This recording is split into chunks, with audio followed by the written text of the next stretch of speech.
እዙይ ድምጽ ራዲዮ ኤረናይ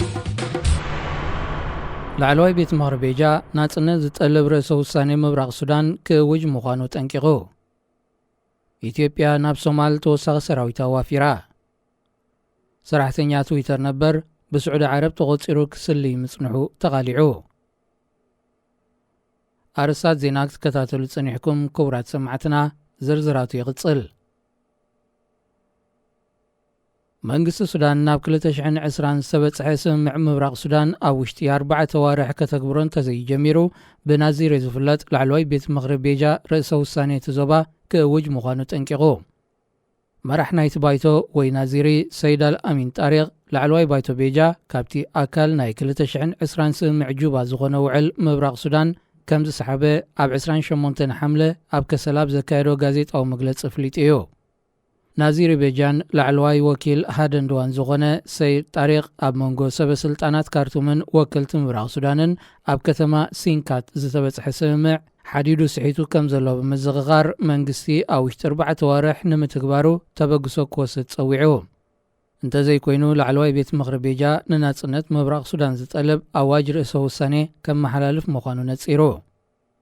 ኣብ ምብራቕ ሱዳን ካብ ዝርከቡ ሓደ ካብ ዓበይቲ ብሄራት ዝኾነ ቤጃ ርእሰ ውሳኔ እቲ ዞባ ክእወጅ ምዃኑ ዘጠንቀቐ ቅድሚቲ ኣብ መንጎ ቀቢላታቱ ንዘለዎም ምስሕሓብ ብዝምልከት ኣብ ኤርትራ ከካይድዎ ዝተመደበ ዋዕላ እዩ ነይሩ። ናዚር ቤጃ ዝርከቦም ሓያሎ ፖለቲከኛታት ዓበይቲ ዓድን መራሕቲ ሃይማኖትን ዝርከብዎም ኣማይቲ ሰባት ኣብቲ ብፕሬዚደንት ኢሳያስ ዝተወደበ ዋዕላ ቀቢላታት ምብራቕ ሱዳን ንምስታፍ ብ4 ነሓሰ ዶባ ዝሰግርሉ ዝነበሩ እዋን ብሓይልታት ጸጥታ ሱዳን ከም ዝተዓግቱ ይፍለጥ።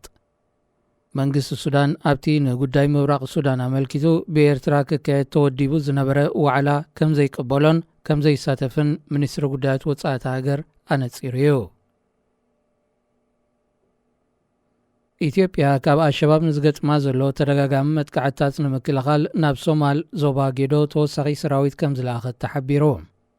እቲ ናብ ደቡባዊ ምዕራብ ሶማል ተዋፊሩ ዘሎ ሰራዊት ኢትዮጵያ ብዙሑ ብንጹር ኣይተገልጸን።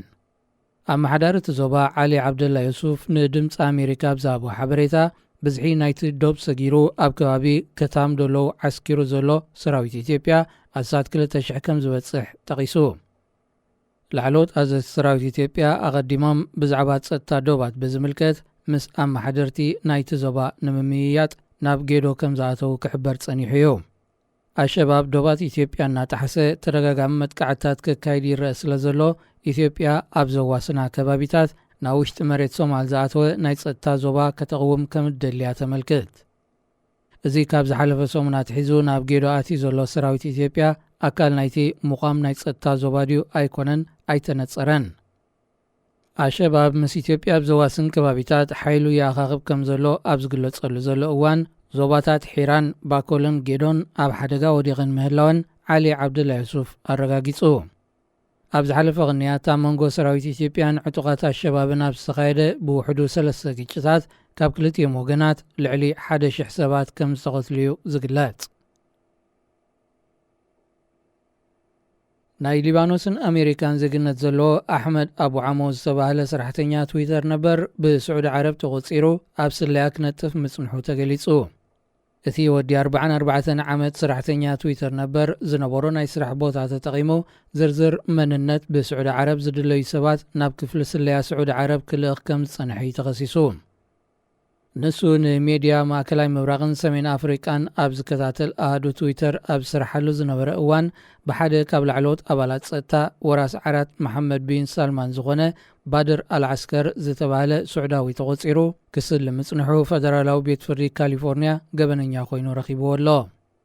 ኣብ ሕዳር 2014 ባድር አልዓስከር ዝርከቦም ስዑዳውያን ኣብ ሳን ፍራንሲስኮ ናብ ዝርከብ ማእከላይ ቤት ጽሕፈት ትዊተር ክበጽሑ ብዝሓተትዎ መሰረት ኣሕመድ ነቲ ዑደት ከም ዘዳልወሎም ዝጠቐሰ ጸብጻብቲ ቤት ፍርዲ ካብቲ እዋን ተትሒዙ ናይ ስለያ ስራሕ ከም ዝጀመሮ መልኪቱ። ብንግስነት ስዑድ ዓረብ ዝህደኑ ተቃወምቲ ይኹኑ ካልኦት ሰባት ናይ ትዊተር ሕሳቦም ተሰርሲሩ ቅሉዕ መንነቶም ዝነብሩሉ ድራሻን ካልእ ዘድሊ ዝርዝራትን ከም መሓላልፍ ጸኒሑ። ከም ሞሳ ካብ ባድር አልዓስከር ኣብ ሊባኖስ ኣብ ዝገበሮ ርክብ $20 ዝዋጋ ሰዓት ክህቦን ከሎ ንግስነት ስዑድ ዓረብ ብወገኑ ኣብ ሊባኖስ ብስም ኣቡኡ ናብ ዝተኸፍተ ናይ ባንኪ ሕሳቡ ብድምር $300,000 ኣሰጋጊሩሉ። ኣሕመድ መንነትን ሓበሬታን ተጠቐምቲ ካብ ትዊተር ሰሪቑ ንስዑድ ዓረብ ኣብ ዝሃበሉ ፈላሚ ወርሒ ናይ 2014 $100,000 ክሰጋገረሉ እንከሎ እቲ ዝተረፈ 200,000 ድማ ካብቲ ትካል ኣብ 2015 ምስ ተፋነወይ ተሰጋጊሩሉ። ቀሪቡሉ ዘሎ ክሲ ስለያ ድሮ ገበነኛ ምዃኑ ዝተረጋገፀ ኣሕመድ ምስ ካልእ ናይ ስለያ መሓውራት እውን ርክብ ነይሩዎ ከይከውን ምርመራን ምፅራይን ክካየደሉ ምዃኑ ይግለጽ ኣሎ። ዜና ኣብዚ ይፍጸም። ሬድዮ ኤረና ሬድዮ ኤረና ካብ ከተማ ፓሪስ ዝመሓላለፍ ብኤርትራውያን ጋዜጠኛታት ዝዳሎ ነፃ ሬድዮ እዩ።